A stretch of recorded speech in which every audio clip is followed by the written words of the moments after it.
Hello আসসালামু আলাইকুম guys. তো আশা করি ভালো আছেন। তো আজকে আমি দেখাবো একটা ইনকিউবেটর কিভাবে তৈরি করে, যেটা মিনি ইনকিউবেটর ছোটো ব্লক হয়। তার জন্য লাগবে ফার্স্টে ট্যাপাড়া, তারপরে দিলাম আমি কন্ট্রোলার, যেটা কন্ট্রোলার মডেল হইল STC3028। তারপরে লাগবো আপনার যে একটা ফ্যান, ডিসি ফ্যান। তারপরে দিব আমি একটা হোল্ডার, তো হোল্ডারও লাগবো। তারপরে আমি যে এরকম করে সবগুলো আঠা মেরে নুড়তেছি। তো আঠা মারার কারণ একটাই, জানি বাইরের বাতাস টাতাস না ঢুকে, ভিতর জানি ভালো একটা তাপমাত্রা পায়, তার জন্যে কিন্তু আঠা মারা হয়। তো আঠাটা পারলে মেরে নেবেন আপনারাও। তো সুন্দর করে আঠা ছাড়া মারার পরে আমি এবার কন্ট্রোলার যেটাখানে বহাবো সেই জায়গাটা ভালো করে কাটে নেবো। তো জায়গাটা কাটার পরে সুন্দর করে মাইপে জুইকে মানে কন্ট্রোলারটা বহাই দিব। তো এই কন্ট্রোলারটা বহাই দিলাম।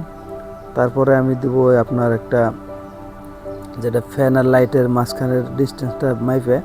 তো লাইটটা আপনারা এই সাইডে দিতে পারেন বা অন্য সাইডে দিতে পারেন। আমি তো এই সাইডে দেওয়ার কারণ আমি এই সাইডে রেজাল্ট ভালো পাইছি আগে পরেও দিয়ে, তার জন্য আমি এই সাইডে দিয়ে দিলাম। তো দুই সাইডে দুইটা ফোড়া করে নিলাম। ফোড়া করার কারণ মানে অক্সিজেনটা ভালোভাবে আপ ডাউন করতে পারে, জানি অক্সিজেন ছাড়া ওরা না। তো সেন্সারটাও মাঝখানে বহাই নেওয়ার পরে কিন্তু আমার মাল রেডি।